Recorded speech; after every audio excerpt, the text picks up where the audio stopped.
నమస్తే. ఈ రోజు మనం తెలుసుకోబోతున్నాం వరంగల్లో ఉన్న కాకతీయ కళాతోరణం గురించి. ఇది వరంగల్లో ఉంది, కానీ తెలంగాణలో సింబల్ లాగా మారింది. తెలంగాణ స్టేట్ ఎంబలంలో కూడా ఇది కనిపిస్తుంది.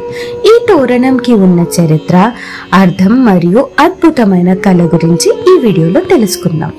కాకతీయ కళాతోరణం 12వ శతాబ్దిలో బిల్డ్ చేశారు. కాకతీయ డైనస్టీకి చాలా స్ట్రాంగ్ రూలర్స్ గా ఉండే క్యాపిటల్ మాత్రం వరంగల్ అని చెప్తారు.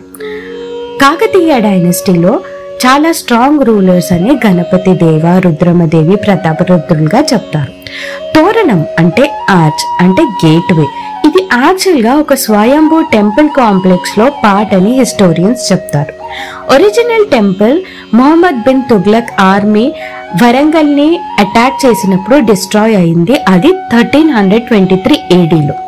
టెంపుల్ మొత్తం డిస్ట్రాయ్ అయినా కానీ ఈ కళాతోరణం మాత్రం నిలిచింది. అదే రీజన్ కి దీన్ని గేట్వే ఆఫ్ గ్లోరీ అని కూడా పిలుస్తారు. Kalathoranam height 33 feet, width 13 feet. Granite stone తో బిల్డ్ చేశారు. స్ట్రక్చర్ లో lotus motif, mythical animals, birds, creepers, carvings కనిపిస్తుంటాయి. ఇంకా పర్టికులర్ గా అబ్జర్వ్ చేస్తే కాకతీయ స్టైల్లో లాటే టర్న్ పిల్లర్స్ మరియు ఆర్నమెంటల్ బ్రాకెట్స్ క్లియర్ గా కనిపిస్తాయి. తోరణం దగ్గరున్న కార్వింగ్స్ లో dance poses, musicians, floral designs ఉన్నాయి. ఈ విధంగా కాకతీయ కళ అండ్ కల్చరల్ రిచ్నెస్ ని రిప్రజెంట్ చేస్తుంది మన కాకతీయ కళా తోరణం. ఈ తోరణం జస్ట్ ఒక గేట్వే కాదు, కానీ ఒక స్పిరిచువల్ సిగ్నిఫికెన్స్ కూడా ఉంది. అది ఒక symbolised entry into temple complex లోకి అని చూపిస్తుంది. అంటే 1 step into spiritual journey. Temple మొత్తం డిస్ట్రాయ్ అయినా కానీ ఈ గేట్వే మాత్రం సర్వైవ్ అవ్వడంలో ఒక అద్భుతం లాగా చూస్తారు. వరంగల్లో పిల్లలు ఇది ఎల్బో గేట్ అని కూడా పిలుస్తారు, ఎందుకంటే కార్వింగ్స్ ఎల్బో షేప్ లో ఉంటాయి కనుక. తెలంగాణలో చాలా ఫెస్టివల్స్, కల్చరల్ పోస్టర్స్ లో కూడా ఇది హైలైట్ చేశారు. ఈ కళాతోరణంని యునెస్కో వరల్డ్ హెరిటేజ్ లిస్ట్ లో రికమెండ్ చేశారు.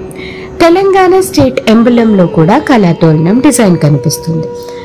ఈ రోజు కాకతీయ డైనస్టీ గురించి చెప్పాలంటే కళాతోరణం మ్యాండేటరీగా మెన్షన్ చేయాల్సిందే. చాలా మంది టూరిస్ట్ ఇక్కడికి వచ్చి ఫొటోస్ దిగుతారు. వరంగల్ టూరిజం లో ఇది మెయిన్ స్పాట్. ఇప్పుడు వరంగల్ కి కాకతీయ కళాతోరణంకి చేరుకోవడం ఎలా? హైదరాబాద్ నుంచి వరంగల్ డిస్టెన్స్ అప్రాక్సిమేట్ గా 150 kilometers. రైల్వే పరంగా వెళ్ళాలి అంటే సికింద్రాబాద్ టు వరంగల్ లైన్ లో రెగ్యులర్ గా ట్రైన్స్ ఉంటాయి. జర్నీ 2.5 hours to 3 hours పడుతుంది. బై బస్ వెళ్ళాలంటే JBS అంటే మన జూబ్లీ బస్ స్టాండ్ కానీ, MGBS అంటే మన మహాత్మా గాంధీ బస్ స్టాండ్ నుంచి కానీ, TSRTC super luxury buses Warangal కి అవైలబుల్ గా ఉంటాయి. బై కార్ వెళ్ళాలంటే ఔటర్ రింగ్ రోడ్ ద్వారా NH 163 లో డైరెక్ట్ వరంగల్ రీచ్ అవ్వచ్చు. వరంగల్లో Kakatiya Kalathoranam next to Warangal fort ఉంటుంది. సో వరంగల్ ఫోర్ట్ కూడా సేమ్ ట్రిప్ లో విజిట్ చేయొచ్చు. స్పాట్ దగ్గర కొంచెం టైం స్పెండ్ చేసి కార్వింగ్స్ ని క్లోజ్ గా అబ్జర్వ్ చేస్తే కాకతీయ కళ యొక్క డీటెయిల్స్ ని మనం అర్థం చేసుకోవచ్చు. కాకతీయ కళాతోరణం యొక్క స్టోరీ ఇప్పుడు మనం ఈ వీడియోలో చూసాం. ఒక డిస్ట్రాయిడ్ టెంపుల్ కాంప్లెక్స్ లో సర్వైవ్ అయ్యే గేట్వే తెలంగాణ ప్రైడ్ గా నిలిచింది. ఈ ఆర్చ్ ని కనిపించే కార్వింగ్స్ మన ఆన్సెస్టర్స్ యొక్క కళ, సంస్కృతిని రిఫ్లెక్ట్ చేస్తాయి.